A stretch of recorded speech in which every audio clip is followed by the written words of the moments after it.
अल्हम्दुलिल्लाहि रब्बिल आलमीन वस्सलातु वस्सलामु अला खातमिन नबिय्यीन अम्मा बअदु फ़अऊज़ु बिल्लाहि मिनश शैतानिर रजीम बिस्मिल्लाहिर रहमानिर रहीम। नेकी जी दावत कीअं ॾियूं?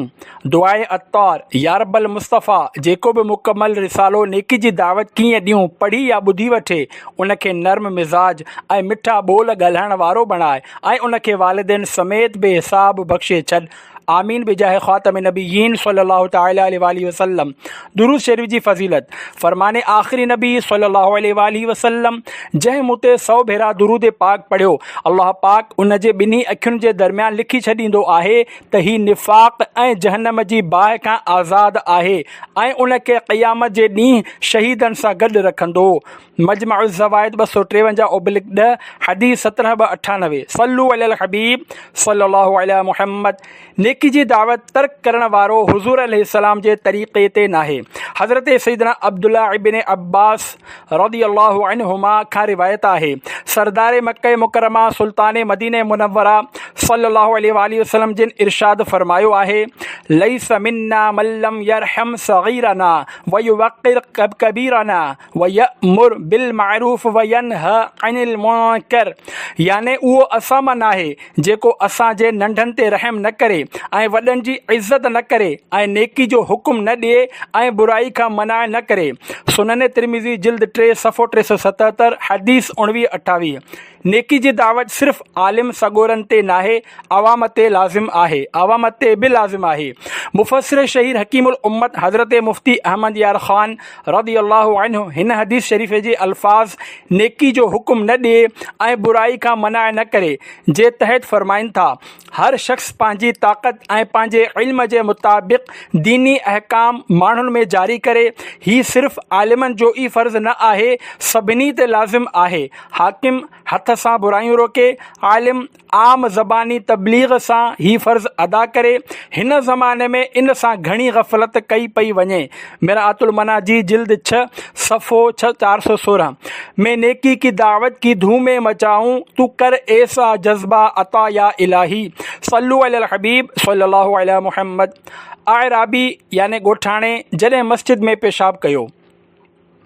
हज़रत सैयदना अनस रज़ियल्लाहु अन्हु फ़रमाइनि था, हिकु भेरे बेचैन दिलुनि जे चैन सरवर कोनैन नबीउल हरमैन सैयदुल सकलैन सल्लल्लाहु अलैहि वसल्लम सां गॾु मस्जिद में मौजूदु हुआसीं त हिकु आराबी याने ॻोठाणो आयो ऐं मस्जिद में बीही करे पेशाब करणु शुरू कयाईं।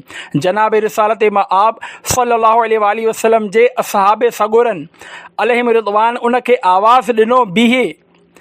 पाण करीम सल्लल्लाहु अलैहि वसल्लम इरशाद फरमायो त इन खे न रोकियो, छॾे ॾियो। सहाबा इकराम अलैहिम रिज़वान ख़ामोश थी विया एसि ताईं जो उन पेशाब करे वरितो।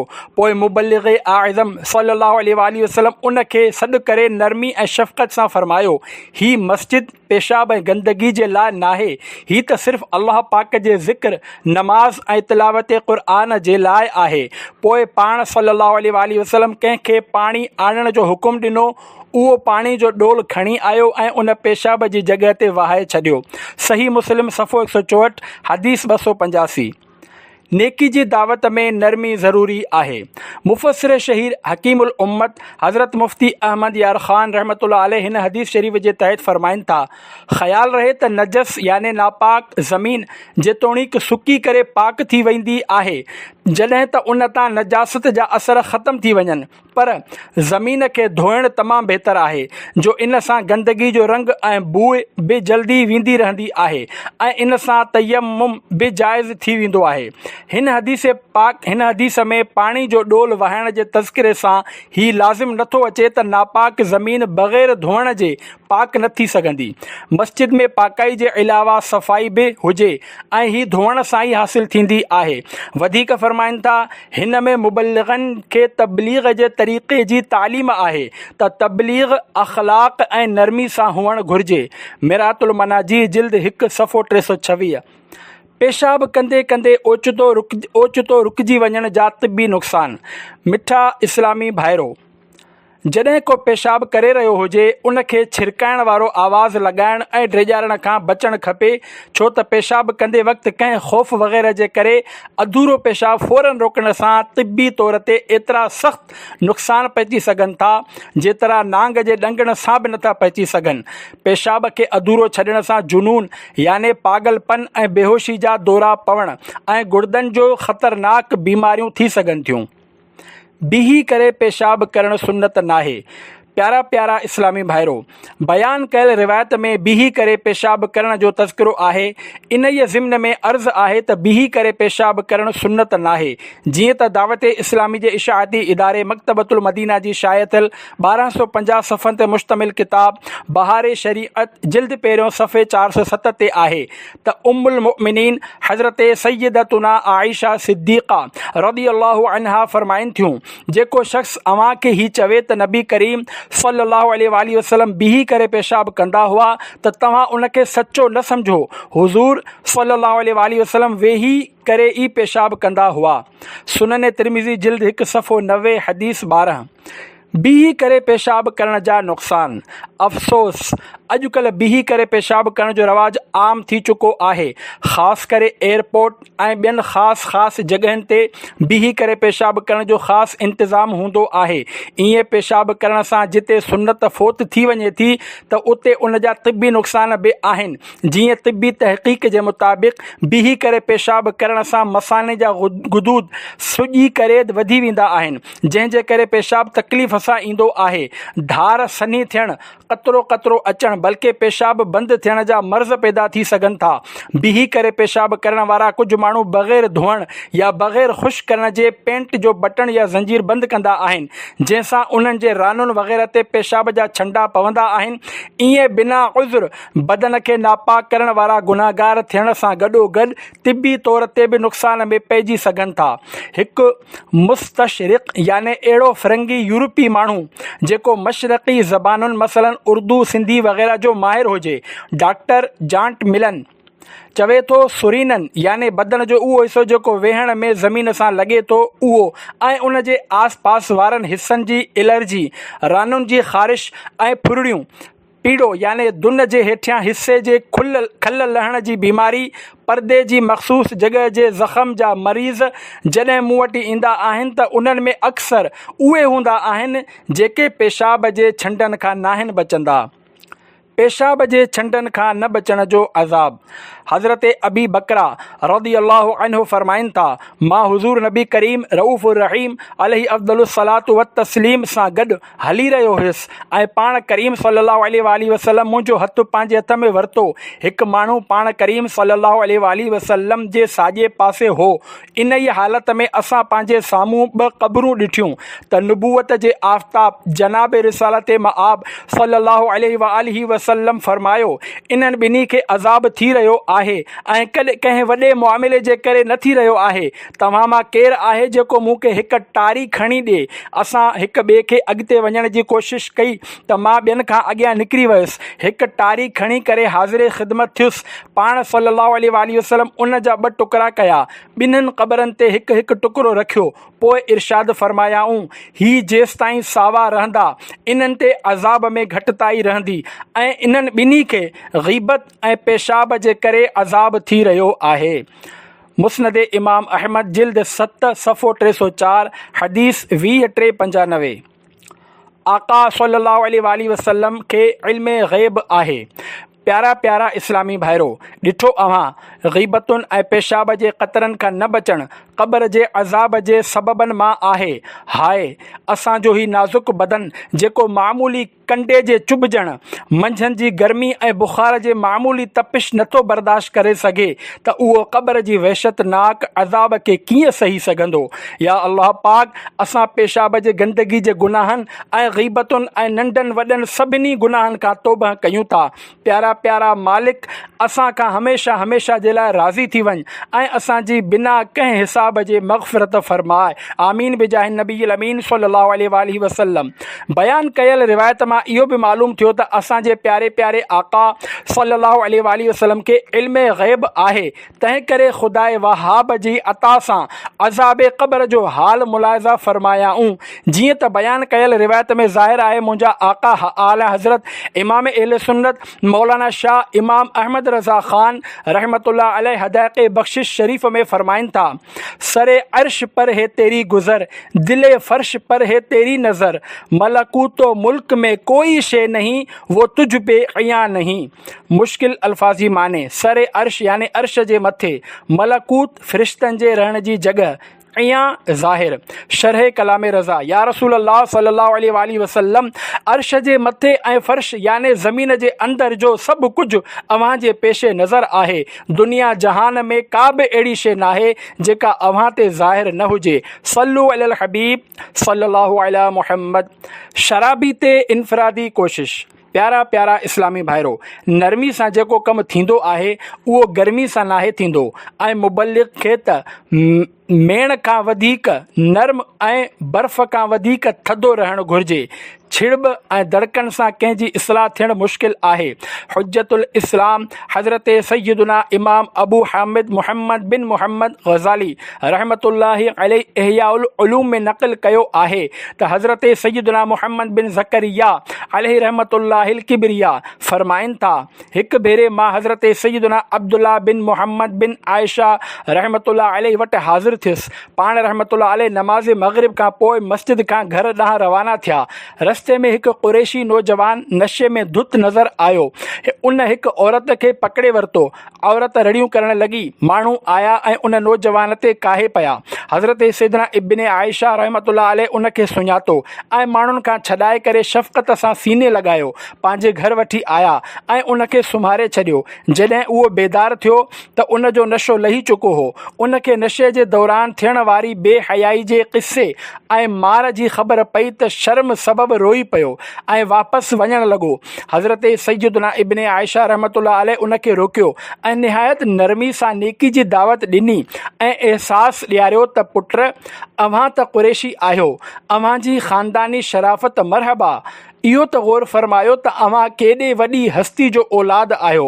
पुट, अल्लाह अज़्ज़ वजल खां ड्रिॼो ऐं हमेशह जे लाइ शराब नोशी ऐं ॿियनि गुनाहनि खां तौबह कयो। उहो नौजवान उन ई प्यार भरी नेकी जी दावत सां पाणी पाणी थी वियो ऐं उन रोई रोई करे तौबह कई। शराब ऐं ॿियनि गुनाहनि जे वेझो न वञण जो अहद कयो। पाण रहमतुल्लाह अलैहि शफ़क़त सां उन जो मथो चुमियो ऐं ख़ूब हौसला अफ़ज़ाई फ़रमाई। उहो बेहद मुतासिर थियो ऐं संदन जी सोहबत में रहणु लॻो ऐं अहादीस मुबारका लिखण ते मुक़ररु थियो। माख़ूज़ अज़ इहयाउल उलूम जिल्द 2 सफ़ो 411। हे फलाहो कामरानी नरमी व आसानी में, हर बना काम बिगड़ जाता है नादानी में, डूब सकती ही नहीं मौजों की तुग़यानी में, जिसकी किश्ती हो मोहम्मद की निगहबानी में। सल्लु अलल हबीब सल्लल्लाहु अला मुहम्मद व आलिहि व स्वहाबिहि व बारक वसल्लम। मां इन खे क़त्ल करे ख़ुदकुशी कयां हा। प्यारा प्यारा इस्लामी भाइरो, गुनाहनि खां पीछो छॾाइणु, नमाज़ जी पाबंदी जो ज़हन बढ़ाइणु, मक्की मदनी आका सल्लल्लाहु अलैहि वसल्लम जे सुन्नतुनि ते अमल करणु, दिलि में इश्क़ रसूल जी शमा जलाइणु, जन्नतुल फिरदौस में जॻह हासिल करणु ऐं अज़ाब नार खां पाण खे बचाइण जे लाइ दावत इस्लामी जे दीनी माहौल सां हरदम वाबस्ता रहो।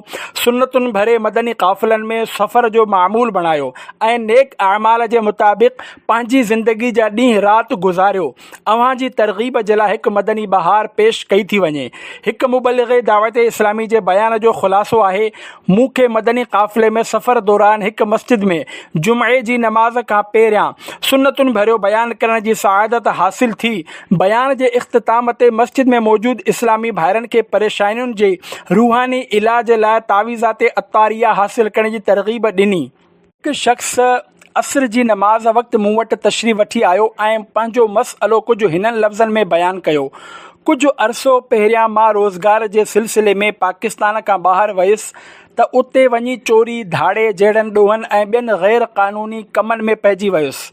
जॾहिं त पाकिस्तान में मुंहिंजी ग़ैर मौजूदगी में ही क़यामत आई त कंहिं मुंहिंजे ॿारनि जी माउ ते ग़लति ऐं बेबुनियाद इल्ज़ाम लॻाया, जंहिंजो नतीजो उन जी ख़ुदकुशी जी सूरत में ज़ाहिर थियो।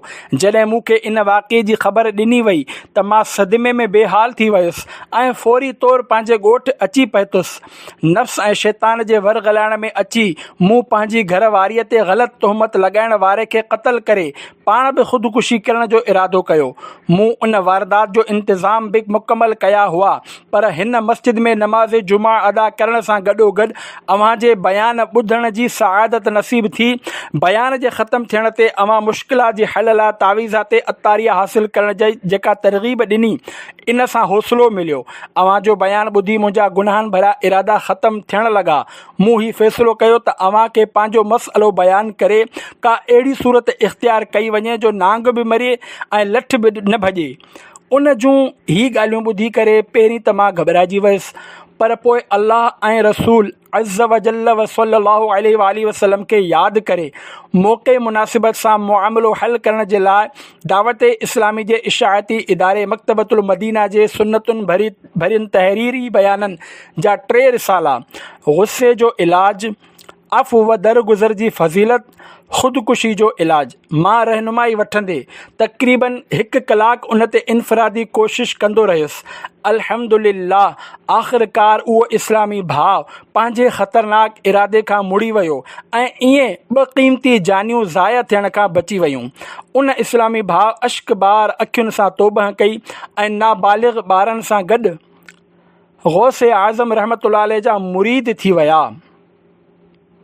घर जी हिफ़ाज़त ऐं कारोबार जी बरकत जे लाइ तावीज़ात अतारिया बि हासिल कयाई।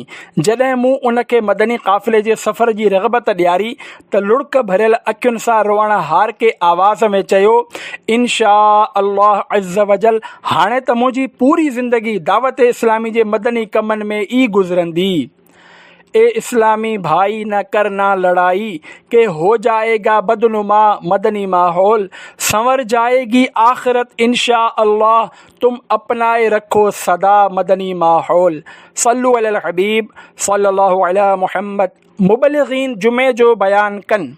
प्यारा प्यारा इस्लामी भाइरो, हिन मदनी बहार सां जुमे जे सुनतुनि भरे बयान जो बरकतूं मालूम थियूं। दावत इस्लामी जे सभिनी ज़िम्मेदारनि खे घुरिजे त जिते जिते मुमकिन हुजे जुमे में वारे सां मुबलिग़ सुन्नतुनि भरे बयाननि जी तरकीब कनि, छाकाणि त नमाज़ जुमा में अचण वारा केतिरा ई अहिड़ा माण्हू बि हूंदा आहिनि जेके आम तौरु इज्तिमा में शिरकत नथा कनि। अहिड़ी तरह उन्हनि ताईं बि दावत इस्लामी जो दीनी पैगाम पहुची वेंदो आहे ऐं केतिरनि ख़ुशि नसीबनि जी दिलि चोट खाई वेंदी आहे ऐं इंशा अल्लाह उहे गुनाहनि खां तौबह करे 5 वक़्त जा नमाज़ी बणिजी वेंदा ऐं उन्हनि ते अव्हांजी वधीक इनफ़रादी कोशिश इंशा अल्लाह उन्हनि खे मदनी क़ाफ़िले जो मुसाफ़िर बणाए करे दावत इस्लामी जे मदनी माहौल सां वाबस्ता करे सुन्नतुनि जो पेकर बणाए छॾींदी। जीअं अव्हां हाणे मुलाज़ा फ़रमायो त हिकु मुआशिरे जो बिगड़ियल शख़्स मुबलिग़ दावत इस्लामी जे सुन्नतुनि भरे बयान ऐं इनफ़रादी कोशिश जी बरकत सां मुसलमान जे क़त्ल ऐं ख़ुदकुशी जो इरादो तर्क करे ताइब थी वियो। हर 2 मिंटनि में 3 ख़ुदकुशियूं। अफ़सोस अॼुकल्ह ख़ुदकुशी कुझु वधीक आम थी वई आहे। इन जो वॾो सबबु इल्म दीन खां दूरी आहे। ॾाढी कूड़ियल जज़्बाती मॉडर्न बेरीश छोकिरनि, स्कूल ऐं कॉलेज जे शागिर्दनि, दुनियावी तालीम वारनि या बेपर्दा फैशन एबल औरतुनि में ई ख़ुदकुशी जो रुझान ॾिठो वियो आहे। अव्हां कॾहिं न ॿुधो हूंदो त फ़ुलां दीनी तालिब इल्म या आलिम दीन या मुफ़्ती साहिब या शरीअत जे पाबंद पर्दे वारी नेक बीबी ख़ुदकुशी कई हुजे। दावत इस्लामी जे इशाअती इदारे मकतबतुल मदीना जी शाया थियल 472 सफ़हनि ते मुश्तमिल किताब बयानात अतारिया ॿियों हिसो सफ़े 404 खां 406 ते आहे। गुनाहनि जी कसरत ऐं आख़िरत जे अहवाल जे मुआमिले में जिहालत सबबु अफ़सोस असांजे वतन अज़ीज़ में बि ख़ुदकुशी जो रुझान वधंदो पियो वञे। हिकु अख़बारी रिपोर्ट जे मुताबिक़ अगस्त 2004 में पाकिस्तान में ख़ुदकुशी जा 68 वाक़िआ थिया, जंहिंमें कराची जो पहिरियों नंबर रहियो जॾहिं त ॿियो नंबर मुल्तान वारनि जो रहियो। इन ई अख़बार जे मुताबिक़ दुनिया में हर 40 सेकंड में ख़ुदकुशी जो हिकु वाक़िओ थींदो आहे। छा ख़ुदकुशी करण सां जान आज़ादु थी वेंदी आहे? ख़ुदकुशी करण वारा शायदि इहो सम्झनि था त असांजी जान आज़ादु थी वेंदी, पर उन सां जान आज़ादु थियण जे बजाए अल्लाह पाक जी नाराज़गीअ जी सूरत में निहायत बुरीअ तरह फासी पवंदो आहे। ख़ुदा जो कसम, ख़ुदकुशी करण जो अज़ाब बर्दाश्त न थी सघंदो। बाहि में अज़ाब हदीस पाक में आहे त जेको शख़्स जंहिं शइ सां ख़ुदकुशी कंदो उनखे जहन्नम जी बाहि में उन ई शइ सां अज़ाब ॾिनो वेंदो। सही बुख़ारी जिल्द 4 सफ़ो 289 हदीस 6652। उन ई हथियार सां अज़ाब हज़रत सैयदना साबित बिन दहाक रज़ी अल्लाहु अन्हु खां मरवी आहे त प्यारे आका मदीने वारे मुस्तफ़ा सल्लल्लाहु अलैहि वसल्लम जो इरशाद इबरत बुनियाद आहे, जंहिं लोह जे हथियार सां ख़ुदकुशी कई त उनखे जहन्नम जी बाहि में उन ई हथियार सां अज़ाब ॾिनो वेंदो। सही बुख़ारी जिल्द 1 सफ़ो 459 हदीस 1363। घुटो ॾियण जो अज़ाब हज़रत सैयदना अबू हुरैरा रज़ी अल्लाहु अन्हु खां मरवी आहे त सरकारी आलम नूर मुजस्सम रसूल मुहतशम सल्लल्लाहु अलैहि वसल्लम जो फ़रमान इबरत निशान आहे त जंहिं पंहिंजो पाण खे घुटो ॾिनो उहो जहन्नम जी बाहि में पंहिंजो पाण खे घुटो ॾींदो रहंदो, ऐं जंहिं पाण खे नेज़ो हयो त उहो जहन्नम जी बाहि में पाण खे नेज़ो हणंदो रहंदो। ईदन सफ़ो 460 हदीस 1365। सल्लु अलल हबीब सल्लल्लाहु अलैहि मुहम्मद। खाली थेलो अमीरुल मोमिनीन हज़रत मौलाए कायनात हज़रत अलीउल मुर्तज़ा शेर खुदा करमल्लाहु तआला वजहुल करीम फरमाइनि था, जेको दिल में चङाई खे चङाई न सम्झे ऐं बुराई खे बुराई तस्लीम न करे त उन जे मथे वारे हिस्से खे ईअं हेठि कयो वेंदो आहे जीअं थेली खे उल्टो कयो वेंदो आहे ऐं पोइ थेली जे अंदरि वारियूं शयूं विकिरी वेंदियूं आहिनि। मुसनफ़ इब्न अबी शैबा जिल्द 8 सफ़ो 667 रक़म 124। दिल जी अंधे ऐं ऊंधे थियण जी माना। प्यारा प्यारा इस्लामी भाइरो, वाक़ई इन में बर्बादी ई बर्बादी आहे त इंसान दिल में चङाई खे चङाई ऐं बुराई खे बुराई मञण खां इनकार करे छॾे। असांखे गुनाहनि खां हमेशा बचणु घुरिजे ऐं अल्लाह पाक खां क़ल्ब सलीम याने सही सलामत दिल तलब करणु घुरिजे, न त हाणे अव्हां दिल जी तबाही जे बारे में मौला अली करमल्लाहु तआला वजहुल करीम जो इरशाद मुलाज़ा फ़रमायो। यादि रखो, गुनाहनि जी कसरत जे करे पहिरियां दिल अंधी थींदी आहे ऐं पोइ ऊंधी याने उबती थी वेंदी आहे, जेका आख़िरत जे लाइ निहायत तबाह कुन आहे। जीअं दावत इस्लामी जे इशाअती इदारे मकतबतुल मदीना जी शाया थियल 500 एकड़ सफ़नि ते मुश्तमिल किताब मलफूज़ात आला हज़रत सफ़े 405 ते आहे। 3 शयूं अलॻि अलॻि आहिनि, नफ्स, रूह, क़ल्ब याने दिल। रूह बमंज़िला बादशाह जे आहे ऐं नफ्स ऐं क़ल्ब इन जा 2 वज़ीर आहिनि। नफ्स उनखे हमेशा शर जे तरफ़ वठी वेंदो आहे ऐं क़ल्ब जेसिताईं साफ़ आहे ख़ैर ॾांहुं सॾु कंदो आहे, ऐं माअज़ल्लाह कसरत मआसी याने गुनाहनि जी ज़्यादती ऐं ख़ासि करे कसरत बिदआत याने बिदअतुनि जी घणाई जे करे क़ल्ब अंधो कयो वेंदो आहे। हाणे इन में हक़ ॾिसणु सम्झणु ऐं गौर करण जी क़ाबिलियत बाक़ी नाहे रहंदी, पर इन में अञा हक़ ॿुधण जो जी इस्तेदाद याने क़ाबिलियत बाक़ी रहंदी आहे ऐं पोइ माअज़ल्लाह ऊंधो कयो वेंदो आहे। हाणे इहो न हक़ ॿुधी सघंदो आहे न ॾिसी सघंदो आहे, बिल्कुलु चौपट याने वीरान थी वेंदो आहे। पोइ आला हज़रत फरमायो, क़ल्ब याने दिल हक़ीक़त में उन गोश्त जे टुकर जो नालो नाहे, बल्कि उहो हिकु लतीफ़ ग़ैबिया आहे जंहिंजो मर्कज़ ही मुदग़े गोश्त याने दिल सीने जे खाॿे पासे आहे ऐं नफ़्स जो मर्कज़ ज़ेरे नाफ़ याने नाफ़ जे हेठि आहे। इन ई करे शाफ़िया याने शाफ़ी हज़रात सीने ते हथ ॿधंदा आहिनि त नफ़्स मां जेके वसवसा पैदा थियनि उहे क़ल्ब ताईं न पहुची सघनि, ऐं हनफिया याने हनफी हज़रात ज़ेरे नाफ़ बदंदा आहिनि। तौफीक नेकियों की ए रब्बे करीम दे, बदियों से बचने वाला तू क़ल्ब सलीम दे। सल्लु अलल हबीब सल्लल्लाहु अलैहि मुहम्मद। मुआफ़ी न मिलंदी।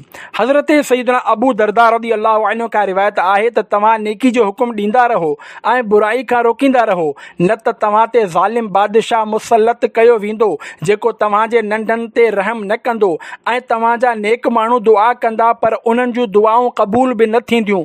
उहे मुआफ़ी घुरंदा पर उन्हनि खे मुआफ़ी न ॾिनी वेंदी। इहयाउल उलूम जिल्द 2 सफ़ो 383। बुरियुनि ॻाल्हियुनि खे रोकियो न त। ख़लीफ़तुल मुस्लिमीन हज़रत सैयदना अबू बकर सिद्दीक़ रज़ियल्लाहु अन्हु इरशाद फ़रमायो, ए इंसानो, तव्हां हिन आयत खे पढ़ंदा आहियो, या अय्युहल्लज़ीना आमनू अलैकुम अनफुसकुम ला यदुर्रुकुम मन ज़ल्ल इज़ा इह्तदैतुम। तर्जुमो कंज़ुल ईमान, ए ईमान वारो, तव्हां पंहिंजो फ़िक्र रखो, तव्हांजो को नुक़सान न कंदो जेको गुमराह थियो जॾहिं तव्हां राह ते हुजो। सिपारो 7 अल माइदा 105। याने तव्हां इन आयत खे इहो सम्झो था त जॾहिं असां पाण हिदायत ते आहियूं त गुमराह जूं गुमराहियूं असांजे लाइ मुदिर याने नुक़सानकार न आहिनि। असांखे गुमराह खे गुमराही खां मना करण जी ज़रूरत नाहे। मूं मिठे मदनी आका सल्लल्लाहु तआला अलैहि वसल्लम खे ही फ़रमाईंदे ॿुधो आहे त माण्हू जेकॾहिं बुरी ॻाल्हि ॾिसनि ऐं उनखे न बदिलनि त वेझो आहे जो अल्लाह ताला उन्हनि सभिनी खे पंहिंजे अज़ाब में मुब्तला फ़रमाए छॾे। सुनन इब्ने माजा जिल्द 4 सफ़ो 359 हदीस 4005। हिन हदीस शरीफ़ जे तहत मिरआतुल मनाजी में आहे, क़ुरान करीम में हिन आयत तर्जुमो कंज़ुल ईमान, ए ईमान वारो, तव्हां पंहिंजो फ़िक्र रखो, तव्हांजो को नुक़सान न कंदो जेको गुमराह थियो जॾहिं तव्हां राह ते हुजो जे हवाले सां कुझु माण्हू ही सम्झंदा हुआ त अम्रुम बिल मारूफ़ व नहयुन अनिल मुनकर याने नेकी जो हुकुम करण ऐं बुराई खां मना करण जी ज़रूरत नाहे, बल्कि पंहिंजी इस्लाह करणु घुरिजे। ॿियनि जा गुनाह या कोताहियूं उन्हनि जे कुझु बिगाड़े नथियूं सघनि। हज़रत सैयदना अबू बकर सिद्दीक़ रज़ियल्लाहु अन्हु हिन मुग़ालते खे परे कंदे रसूलुल्लाह सल्लल्लाहु अलैहि वसल्लम जी उन इरशाद गिरामी जे हवाले सां ॿुधायो आहे त जॾहिं माण्हू बुराई खे ॾिसी करे उन खे बदिलण जी कोशिश न कनि त उहे सभु अज़ाब में मुब्तला थींदा आहिनि। ॿी रिवायत मां ही ॻाल्हि ज़ाहिर थींदी आहे त उन्हीअ तब्दीली जो ताल्लुक़ ताक़त सां आहे, याने बुराई खे बदिलण वारा माण्हू उन खे बदिलण जी ताक़त रखण जे बावजूदु न बदिलनि त उहे बि अज़ाब जा मुस्तहिक़ हूंदा। मिरआतुल मनाजी जिल्द 6 सफ़ो 507। ज़िक्र थियल आयत जे तहत सदरुल अफ़ाज़िल हज़रत अल्लामा मौलाना सैयद मोहम्मद नईमुद्दीन मुराद आबादी रहमतुल्लाह अलैह फ़रमाइनि था, मुसलमान काफ़िरनि जी महरूमी ते अफ़सोस कंदा हुआ ऐं उन्हनि खे रंज थींदो हो त काफ़िर इनाद याने अदावत में मुब्तला थी इस्लाम जी दौलत खां महरूम थी विया। अल्लाह ताला उन्हनि याने मुसलमाननि खे तसली ॾिनी त इन में अव्हांजो कुझु ज़रर याने नुक़सान नाहे। अम्रुम बिल मारूफ़ व नहयुन अनिल मुनकर याने नेकी जो हुकुम करण ऐं बुराई खां मना करण जो फ़र्ज़ अदा करे तव्हां बरी थी चुका आहियो, तव्हां पंहिंजी नेकी जी जज़ा पाईंदव। अब्दुल्ला बिन मुबारक रहमतुल्लाह अलैह फ़रमायो, हिन आयत में अम्र बिल मारूफ़ नहयुन अनिल मुनकर जे वाजिब हुजण जी ताक़ीद आहे, छो त पंहिंजी फ़िक्र रखण जी माना ही आहे त हिक ॿिए जी ख़बर चार करे, नेकियुनि जी रग़बत ॾियारे, बुरायुनि खां रोके। सल्लू अलल हबीब सल्लल्लाहु अला मुहम्मद वालिही व अस्हाबिही व बारक वसल्लम।